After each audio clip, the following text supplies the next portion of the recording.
Cara gampang mengerjakan literasi bahasa Indonesia di UTBK 2023. Yuk berikut kita simak penjelasannya.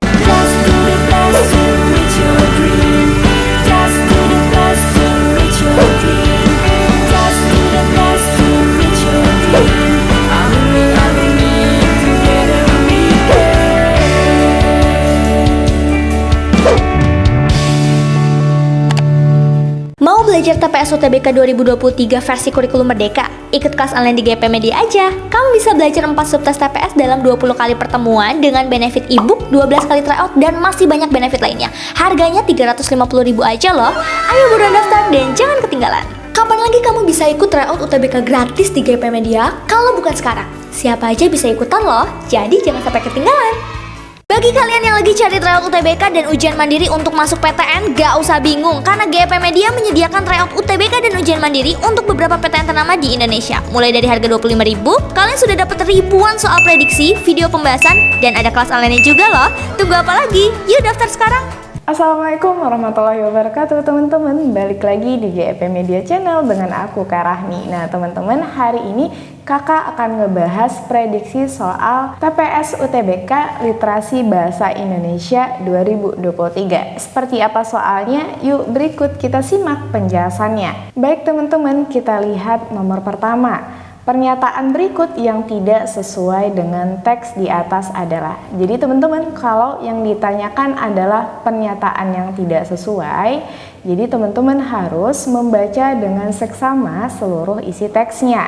Nah kemudian kalau misalkan tidak membaca dengan keseluruhan, teman-teman juga punya cara dengan melihat opsi yang ada kemudian baru dilihat teksnya gitu. Jadi kalau kita lihat dari sini, kita langsung saja gitu ya, lihat opsi yang A teman-teman. Kita bisa cek apakah opsi A ini sesuai dengan isi teks. Opsi A-nya dalam teknologi digital silikon atau konvensional untuk meningkatkan kecepatan prosesor, kecepatan transistor dalam chip prosesor harus diturunkan. Nah, jadi kalau kita lihat di paragraf pertama dalam teks ini, dan kalau teman-teman sudah baca dengan seksama, kecepatan komputer ini mengolah informasi sangat ditentukan oleh prosesornya. Nah, ini kita lihat di kalimat kedua di paragraf pertama, dalam teknologi digital silikon atau konvensional untuk meningkatkan kecepatan prosesor, kecepatan transistor dalam chip prosesor harus ditingkatkan. Nah, karena teman-teman tadi di opsi A-nya katanya chip prosesornya harus diturunkan, sedangkan di dalam kalimatnya itu ditingkatkan, berarti ini tidak sesuai gitu ya untuk opsi yang A-nya. Seharusnya chip prosesornya itu ditingkatkan, bukan diturunkan. Makanya opsi yang A ini sudah tidak sesuai dengan teks gitu ya. Jadi teman-teman sudah pasti opsi A-nya salah. Jadi teman-teman, jawaban yang benar untuk soal ini adalah opsi yang A. Kita lihat nomor kedua.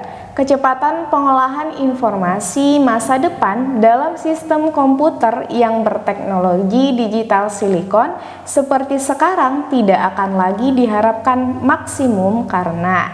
Nah, kita lihat ya, di sini kenapa katanya diharapkan tidak lagi maksimum. Kalau kita lihat permasalahannya, teman-teman bisa cek di paragraf pertama gitu ya. Di sini kecepatan komputer mengolah informasi itu ditentukan oleh prosesornya.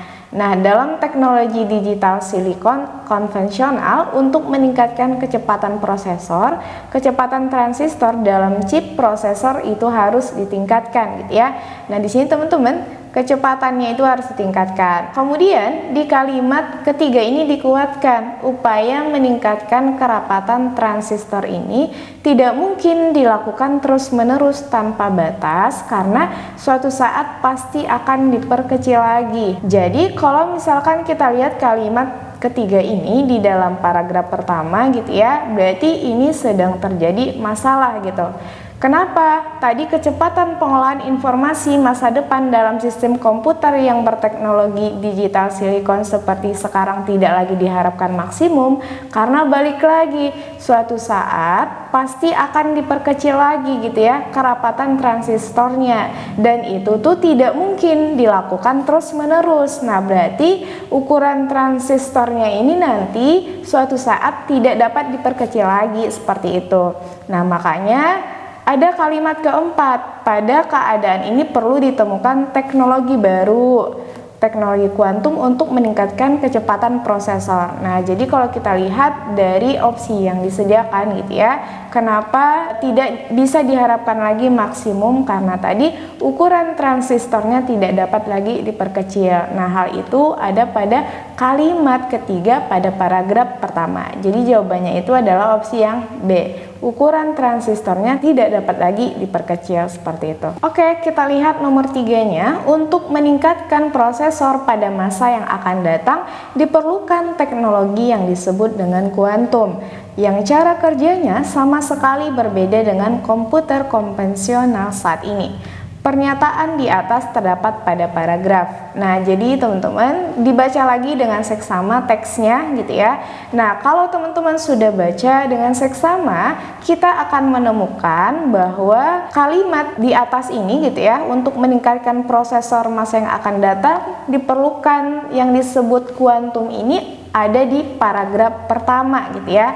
Nah, hal ini kita bisa cek gitu ya di paragraf pertama pada kalimat terakhir gitu ya, atau kalimat keempat. Di sini disebutkan pada keadaan ini perlu ditemukan teknologi baru, misalnya teknologi kuantum untuk meningkatkan kecepatan prosesor. Nah, ini sudah sesuai ya. Kemudian yang cara kerjanya sama sekali berbeda dengan komputer konvensional saat ini. Kalau untuk kalimat ini kita bisa temukan pada paragraf ketiga.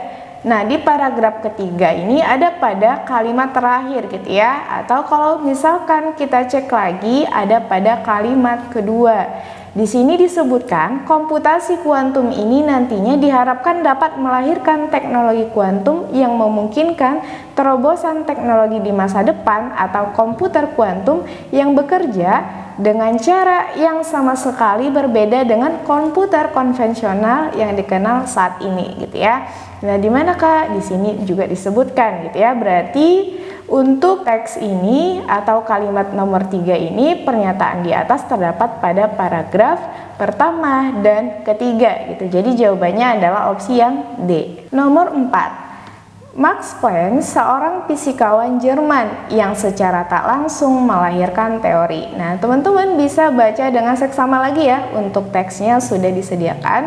Nah, kalau teman-teman sudah membaca dengan seksama, kita bisa lihat gitu ya. Nah, jawaban yang tepat untuk soal nomor 4 ini ada pada paragraf kedua gitu.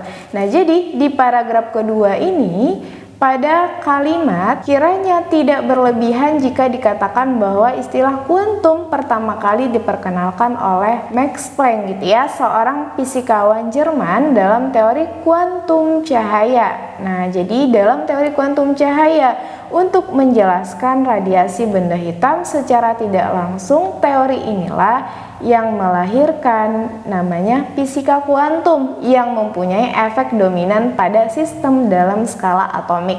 Nah, berarti karena di sini disebutkan seorang fisikawan Jerman yang secara tak langsung melahirkan teori, nah berarti jawaban yang tepat itu adalah opsi yang D, fisika kuantum gitu. Nah, hal itu kita bisa lihat pada paragraf kedua ya. Nah, jadi jawaban yang tepat untuk soal ini adalah opsi yang D, fisika kuantum. Baik teman-teman, nah di sini kakak punya soal nomor 5. Jadi buat teman-teman silahkan dijawab soalnya dan hasil jawabannya silahkan ditulis di kolom komentar ya. Oke teman-teman, itu dia tadi pembahasan prediksi soal TPS UTBK Literasi Bahasa Indonesia di 2023. Sekian dari kakak, semoga membantu. Sampai jumpa.